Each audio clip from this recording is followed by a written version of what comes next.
Welcome back to the Suburban Ford 7 Sports Cave. The beat is on. The Twitter fire and flames are coming through. This is a hot iPad. I told you not to do this. Hot iPad. But I don't have to go through the Twitter thing to find out the best of the best. We leave that to Mike Foss, who the hardest working man in this sports department. How you doing, Mike? Yeah, as you said, Justin, the hottest of hot takes coming in on Twitter this morning. Hot Sprots teaks, Yes. as we sometimes jokingly refer to them. Mike, just remember the 90% of these people are good people. They're either watching this show or they're in the church. Michigan State stuff, as usual, is bringing out the fire from everybody, so we'll go ahead and jump into it. First, we'll start with you, Real, who was just talking about the flawed system of the New Year's Six. Who was the genius that came up with the idea to put a national semifinal game that ended 15 minutes before midnight on New Year's Eve? And I hate to break it to you, but we got to deal with it again next year. Playoffs on New Year's Eve once again.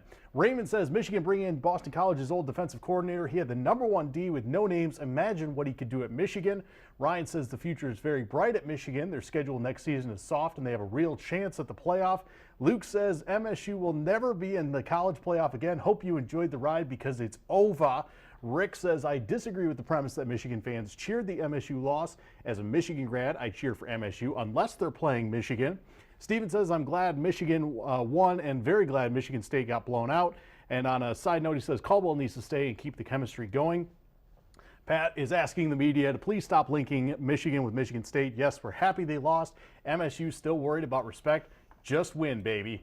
Henry says, I disagree with Rico. Everybody not named Ohio State and Michigan took advantage of Michigan State's secondary. Nobody other than Nebraska and Alabama could finish. And finally, Brad says 10 wins in his first season in a top 5 recruiting class has Michigan trending upward. MSU isn't going anywhere, though, with Coach D. Whole lot of stuff to unpack there, guys. We'll send it back to you. Well, it's hard. I agree with a lot of what people are saying out there. And the #1 thing I think that I want both fan bases to understand is that Michigan, Michigan State, and Ohio State are going to be rotating, winning the Big Ten year in and year out. And it's going to be a dogfight every single time. And yeah, your team isn't going to come out on top year in and year out. I don't want to hear this Harbaugh's there and they're going to never lose again. Well, I remember, Stop it. Justin, I remember hearing that a few years ago. Correct me if I'm wrong, but once Urban Meyer got to Ohio State, Michigan State would never win the Big Ten. Right, I heard that too. Championship again. Yeah. How many have they won since he's been there? Ooh, 2. Okay, so I don't want to hear this talk. Now, Harbaugh, you'll never win again. Guys, as he said, they're not going anywhere. It's going to be a 3-team battle. Winning the Big Ten East is going to be a difficult thing to do. Whoever wins it, kind of like the SEC West, will represent that conference in the playoff system.